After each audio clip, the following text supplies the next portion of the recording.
Ladies and gentlemen, Daniel Estrada.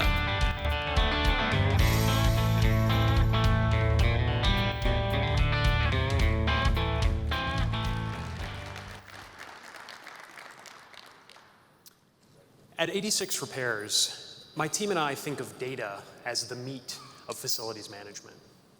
But just like meat, raw data leaves a lot to be desired. You can't serve this to a customer. So you need this working at every location to deliver a high-quality product. There are lots of essential data points that restaurant operators can collect to reduce equipment downtime and lower costs on R&M. You know the list: mean time to resolution, first-time fix rate, hourly rates and labor costs for your techs. The list goes on. But just like collecting raw data isn't enough, if you're using a CMMS tool to track service requests and you have a facilities team who's making sure that that happens for every single time there's a problem in one of your restaurants, and you're optimizing your vendor performance and tracking all your invoices, if you're doing all of those things, congratulations, you're in great shape. In fact, you can probably leave this session. But if you're like 95% of the operators that I talk with, the reality looks a lot different. It's hard to keep track of all your equipment and infrastructure. There's no scalable vendor network to let you open stores in new markets without a bunch of R&M headaches. Most operators are relying on their GMs and ADs, maybe some in-house techs, to manage R&M day to day. You're probably drowning in invoices, quotes, email. Maybe you have some software that gives you data, but no insights. Using software to manage repairs without getting real insights from it is a problem that a lot of operators have dealt with for years. For something so critical to operations, the quality of the data that we're entering into that software is mostly overlooked. Food and labor get tracked to the cent and to the minute. So why isn't R&M? What we typically find is a disjointed process. It's managed differently in every restaurant. Every GM has a different level of experience or not managing repairs. The turnover is high, and everybody's managing their own vendor relationships. In many cases, not managing them. It's hard for us to imagine, but repairs and maintenance are not the biggest priority for operators, until suddenly they are.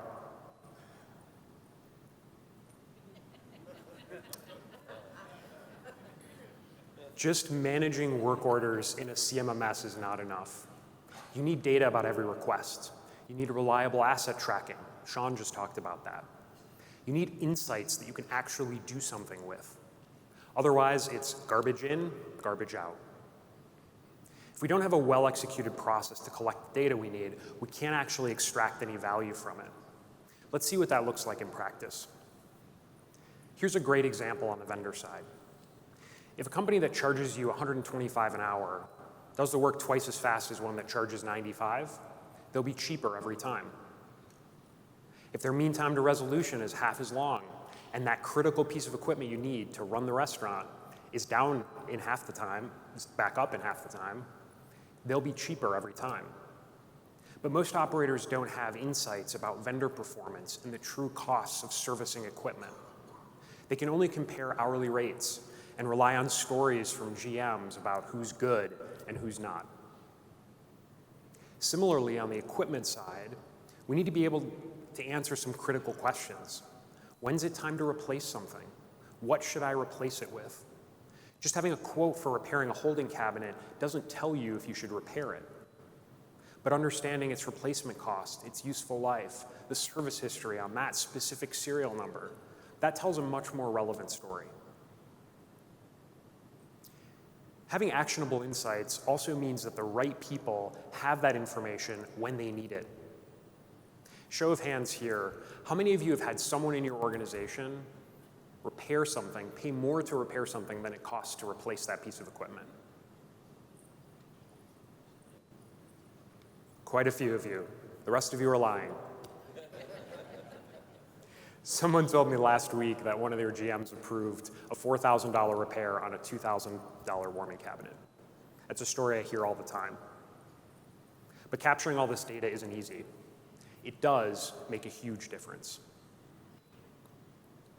Now, there's plenty of industry data available about labor, about guest experience. There's lots of front-of-house technology. You can track food costs, but the benchmarks for R&M are nearly non-existent.